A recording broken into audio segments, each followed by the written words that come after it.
Je voudrais vous parler de quelque chose ce soir d'important. Vous savez, le mot évangile, vous savez ce que ça veut dire le mot évangile? Est-ce que vous le savez? Vous le savez là-bas au fond? Le mot évangile veut dire bonne nouvelle. C'est une bonne nouvelle l'évangile. Et quand on écoute la parole de Dieu, quand on sort d'une réunion, normalement, on doit être heureux. Amen. La parole de Dieu doit procurer quelque chose de bon dans nos cœurs. Excusez-moi, mais devant Dieu, ce que je vous dis, c'est la vérité. Une réunion, on ne devrait pas la subir. On ne devrait pas subir une réunion. Pourvu qu'ils finissent de prêcher, que je rentre vers moi. C'est pas normal, ça. Pourvu qu'ils se dépêchent, on va vite, que j'ai envie d'aller me coucher. Il y a un problème, là. Est-ce que nos cœurs sont toujours ouverts pour recevoir la parole de Dieu? Qui c'est qui est chrétien ce soir? Qui lève la main? Qui est baptisé? Levez vos mains bien haut, ceux qui sont baptisés. Tout le monde est baptisé pratiquement. Il y a plein de chrétiens. Quelle beauté. Alors j'aimerais vous encourager ce soir. Amen. Amen. J'aimerais pas vous dire ce que vous n'avez pas. Parce que c'est fatigant, hein, t'as pas ça. T'es pas beau. T'as pas de sous. C'est énervant quand on nous dit ce qu'on n'a pas. Mais j'aimerais vous dire ce soir ce que nous avons. Amen. Ah oui, quelle beauté de savoir qui en est, nous les chrétiens, les enfants de Dieu. Quel encouragement pour nous de savoir qui en est, les frères. Écoutez, je vais vous dire quelque chose. Vous savez que vous n'êtes pas n'importe qui. Qui c'est qui le sait? Amen. Vous êtes l'église de Jésus-Christ. Alléluia. On va vivre éternellement dans le ciel avec le Seigneur, avec les anges, pour l'éternité. Les problèmes qu'on a ici-bas sur la terre, c'est que passager. Et j'aimerais vous parler d'une puissance que nous possédons, que nous avons, nous les chrétiens, les serviteurs de Dieu, l'église de Jésus-Christ, la mission Vie Lumière, ce que nous possédons. J'aimerais vous parler ce soir, je vais vous prendre un texte de la parole de Dieu, je vais prendre quelques points avec vous, et j'aimerais qu'on sorte de cette réunion fortifiée, dire Seigneur Jésus, le diable, il va prendre des coups en sortant là. Que Dieu soit béni. Ça va bouger chez moi, ça va bouger avec mes petits, ça va bouger dans mon foyer. Peut-être que le diable m'a fait du mal ces jours-ci, mais là, quand je vais me relever là, ça va être très puissant. Amen. Vous y croyez? Amen. Que Dieu soit béni. Écoutez bien. Apocalypse 12. La Bible dit, nous parle du diable dans Apocalypse 12, la puissance de Satan, qui va bientôt, là, dans la grande tribulation, mais je vous prends un texte, je sors le texte du contexte pour... c'est pas un prétexte, hein, mais c'est pour annoncer la parole de Dieu, pour vous montrer quelque chose de fort que nous possédons. Apocalypse 12. On nous parle du diable, de toutes les puissances démoniaques. Et croyez-moi que le monde, vous savez que le monde gît sous la puissance de Satan, hein, devant Dieu. Le monde gît sous la puissance de Satan. Hier, j'écoutais un homme qui parlait justement de la Saint-Valentin, il expliquait un peu que c'était un diabolique, tout ça, bref. Enfin, je disais à quelqu'un, mais il n'y a pas qu'un Saint-Valentin. Toute la terre entière, le monde tout entier, dit la Bible, gît sous la puissance de Satan. Donc il est partout, l'ennemi. Partout, il n'est pas qu'au restaurant. Il est partout. Partout, partout. Et face à cette puissance démoniaque, nous avons quelque chose. Ou plutôt, nous avons quelqu'un. Une personne, disait Payan. Écoutez bien. Verset 11. Écoutez bien les chrétiens, devant Dieu, ce que nous avons. Ça, ce que je vais dire maintenant, nous l'avons dans notre vie. Hein. Ils l'ont vaincu. Le diable. Ils l'ont vaincu à cause d'une seule chose. Ils l'ont vaincu à cause du sang. Amen. Dites pas Amen. Amen. À cause du sang. Et j'aimerais vous parler ce soir de la puissance du sang de Jésus. Quelle beauté. Seigneur Jésus Tout-Puissant. La puissance du sang de Jésus. Alléluia. La puissance du sang de Jésus qui est sur ta vie. Hein. Elle n'est pas à Jérusalem, à Golgotha, elle n'est pas juste là, elle est sur ta vie. Là, maintenant, ici, dans l'église. Elle est dans ton cœur. Tu as été lavé par le précieux sang de Jésus. Alors, on va le voir ensemble quelques points. Vous voulez qu'on le voie ensemble? C'est ce que vous avez, c'est ce que nous avons. On l'a. C'est avec nous tous les jours, écoutez bien. Alors, j'ai marqué ça. La puissance du sang de Jésus. Un sang qui pardonne. Quelle beauté, Seigneur Jésus. Le sang de Jésus, mes frères, écoutez ce que je vous dis, nous pardonne de nos fautes, de nos péchés. Vous savez, la Bible dit que le sang d'Abel a crié, c'est écrit dans la parole de Dieu. Vous savez ce qu'il a crié, le sang d'Abel? Parce que dans le sang, il y a un message. Vous savez que le sang parle? Les frères, est-ce que vous le savez que le sang parle? Le sang parle? Ben oui, parce que quand on veut savoir ce que vous avez, on va prendre une prise de sang. Parce que le sang nous parle. Il nous dit ce que nous avons et ce que nous n'avons pas. Il nous dit, t'es malade, t'as ça, t'as besoin de ça. On parlait tout à l'heure avec tes cousins, là. J'ai du diabète, j'ai du cholestérol. Il y a un message dans le sang nous parle. Mais dans le spirituel, si le sang est capable de nous parler sur notre corps, dans le spirituel, c'est encore plus puissant. Dans le sang, il y a un message. Le sang parle. Une scène de crime. On ne sait pas qui c'est le meurtrier. Et d'un seul coup, il arrive la scientifique. Ils prennent des lampes. Et d'un seul coup, bam, il découvre une tache de sang. Ah! Une empreinte qui est là. Et puis le sang, il parle. Le sang va nous dire c'est qui le meurtrier. On va retrouver, à cause du sang, qui c'est qui a fait ça. Et le sang d'Abel criait. Criait, vous savez ce qu'il criait, le sang d'Abel? Le sang d'Abel criait vengeance! Vengeance! Sur tous les hommes qui ont péché, sur tous les pécheurs. Et la Bible dit qu'à cause du meurtre de Caïn, le texte dit, Dieu dit, tu seras maudit. Vous savez que notre sang de pécheurs, parce qu'on était des pécheurs, hein, criait vengeance, criait malédiction. On était maudits auparavant, à cause de la désobéissance. Mais la Bible dit, écoutez bien, je vous lis un texte. Écoutez, ça vous intéresse ce que je vous dis ce soir? Écoutez bien. Alors si auparavant, le sang d'Abel criait vengeance, la Bible dit dans Hébreux chapitre 12 et verset 24, Jésus, le médiateur de la nouvelle alliance, est du sang de l'aspersion qui parle mieux que celui d'Abel.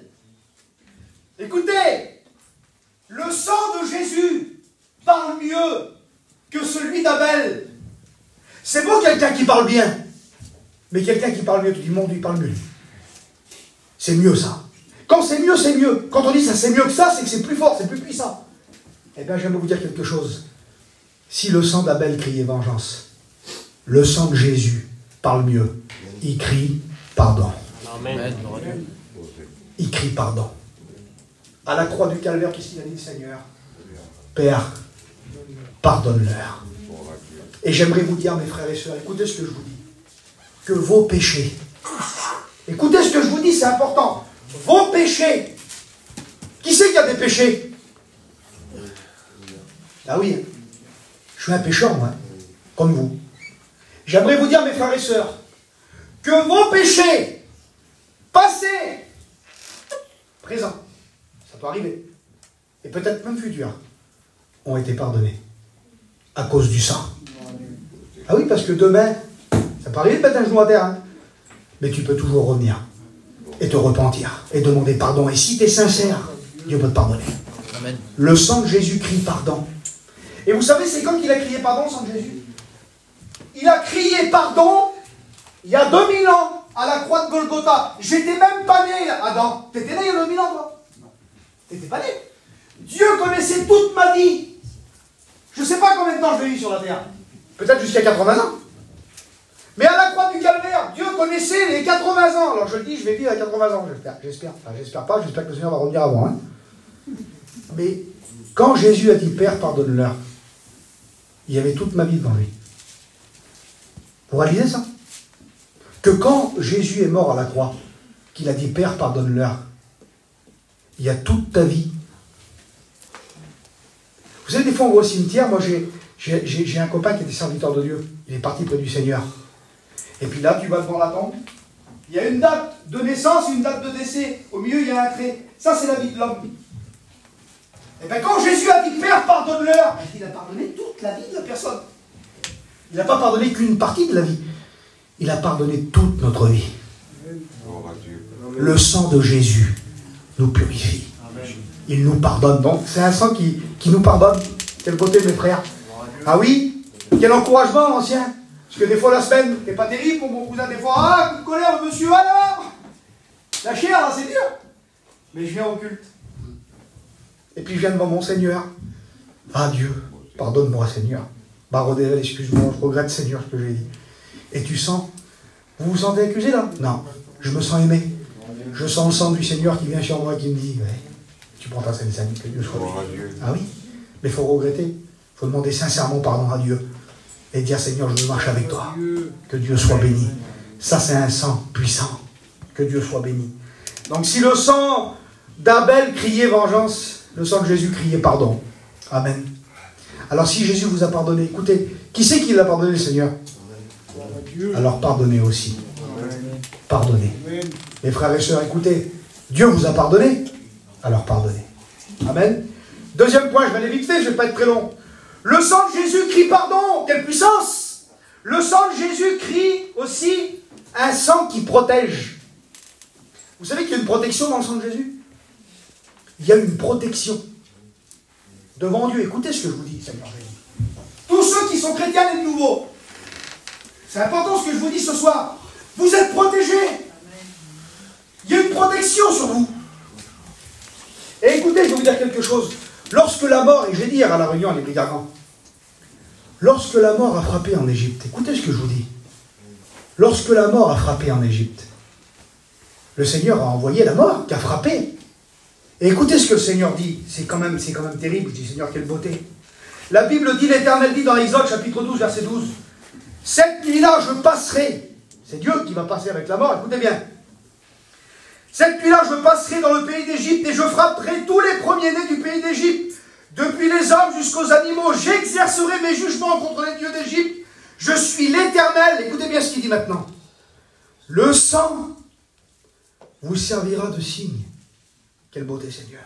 « Sur les maisons où vous serez. » Écoutez ce qu'il dit. « Je verrai vos 5 heures de prière par jour. » Non. « Je verrai votre super témoignage. » Non. « Je verrai si vous avez lu la Bible tout entière. » Non. « Je verrai si vous êtes des bons juifs ou des bons chrétiens. » Non. Il dit, je verrai le sang. Et à cause du sang, la mort ne pourra pas frapper. J'aimerais vous dire quelque chose. Si nous sommes sauvés, mes frères et sœurs, écoutez bien ce que je vous dis, j'aimerais appuyer là-dessus. Si nous sommes sauvés, ce n'est pas à cause du sang des prophètes, ni à cause du sang de nos anciens. Si nous sommes sauvés, c'est à cause du sang du Christ. Amen. Du sang de Jésus. Si vous enlevez le sang de Jésus, moi, Norton, serviteur de Dieu, si vous enlevez la croix de Jésus, le sang, je mérite l'enfer. Et j'irai en enfer de toute façon. Vous prenez l'homme le plus puissant que vous connaissez. Tu dis, mon Dieu, quel homme de Dieu! Tu enlèves la croix, il est perdu.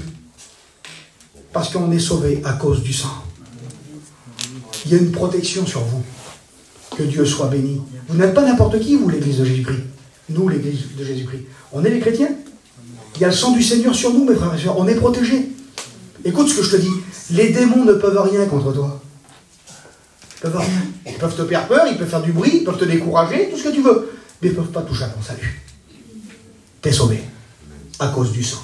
Il y a une protection dans le sang de Jésus. Et écoutez bien, dans le psaume 91, un psaume que vous connaissez, celui qui demeure sous l'abri du Très-Haut repose à l'ombre du Tout-Puissant. Vous connaissez ce texte-là, qui nous parle de protection.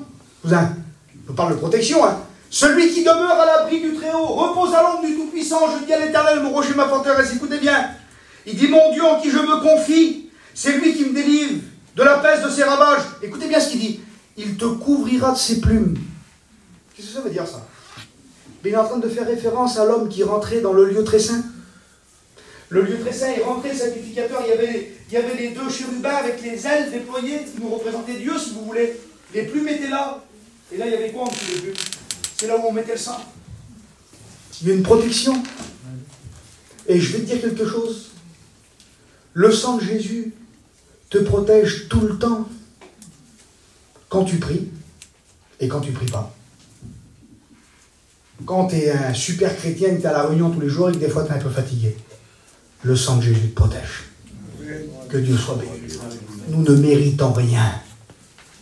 Si nous sommes sauvés, ce n'est pas grâce. La Bible dit, ce n'est pas grâce que vous êtes sauvés. Et cela ne vient pas de vous, c'est le don de Dieu. C'est un don, le salut. Écoutez, c'est terrible parce qu'il y en a qui ont du mal à accepter ça, que le salut c'est un don. Il y en a qui ont du mal à l'accepter. Ils voudraient rajouter un petit peu.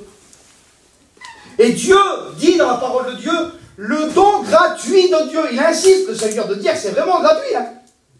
S'il aurait dit le don de Dieu, le don c'est déjà un don, c'est déjà gratuit un don. Mais il dit le don gratuit, il insiste, le don gratuit de Dieu. S'il aurait juste dit le don de Dieu, c'est déjà gratuit un don. Mais il insiste, le Seigneur, pour nous faire comprendre que le don gratuit, c'est un don qui est gratuit, parce que dans le monde, les dons ne sont pas gratuits. Dans le monde, c'est je te donne, tu me donnes. Et vous savez qu'il y en a qui croient, que le salut s'achète. Il y en a qui croient qu'ils peuvent payer leur salut. Et ça, c'est toutes les religions du monde. Hein. Dans l'islam, il faut payer ton salut. Témoin de Jéhovah, il faut payer ton salut. Dans toutes les religions du monde. Mais nous, notre salut, on ne l'a pas payé. On ne le méritait pas. Il est venu payer pour nous. Il a versé son sang. Et à cause que j'ai compris la valeur du sang, à cause que j'ai compris la valeur du sang de Jésus, je ne peux plus marcher comme je marchais avant. Non, c'est par amour, c'est pas forcé. C'est par amour que je vais à la réunion. C'est par amour. Je continue 5 minutes et je vais terminer. Écoutez bien. La puissance du sang de Jésus a un sang qui nous lave et qui nous purifie. Vous êtes déjà senti sale?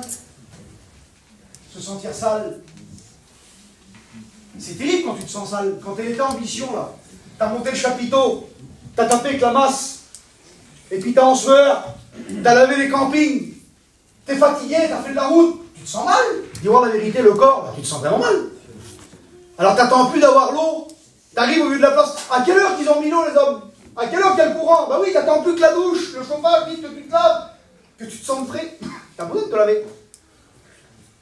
Parce que quelqu'un qui vit dans la saleté, à part, excuse-moi, quelqu'un de psychologiquement un peu... Mais quelqu'un qui est normal, il ne peut pas se sentir bien s'il est sale. Il ne peut pas se sentir bien. Mais excusez-moi, mais un petit bébé, quand il est sale, il pleure. On a besoin d'être propre. Mais voilà, c'est que le problème qu'on a, c'est qu'on peut laver notre corps avec un gant de toilette, excusez-moi, de l'eau et du savon. Mais l'âme, on ne peut pas la laver avec un gant de toilette et de l'eau. La seule personne qui peut laver l'âme de l'homme, c'est Jésus. Et c'est pour ça que quand on se convertit, on se sent tellement bien. Vous vous souvenez le jour où vous êtes converti? Tu es arrivé à la réunion, tu étais sale, tu étais malheureux, ton âme avait besoin d'être lavée. Et là, tu es venu avec repentance, Seigneur, pardonne-moi, Dieu. J'ai besoin de toi, tu as crié à Dieu, le Seigneur indique son sang. Il a lavé ton âme. Ça s'appelle le bain de la régénération. Il a trempé ton âme, ton esprit dans son sang, et t'es un homme nouveau. Et tu pleures comme un petit bébé, t'es joyeux, quelle beauté. Parce qu'il t'a purifié. Et je te le dis ce soir, peut-être que dans ton cœur, il y a des choses qui ne sont pas la gloire de Dieu. Et si tu te repens ce soir, et tu dis, Seigneur, ton sang est efficace pour enlever tous les mauvaises pensées que j'ai, tous les regrets que j'ai dans mon cœur. Le Seigneur peut venir ce soir avec son sang et laver encore ton cœur ce soir. Dites pas gloire à Dieu. Amen. Seigneur Jésus, moi je trouve que c'est important, le sang du Seigneur, un sang qui guérit.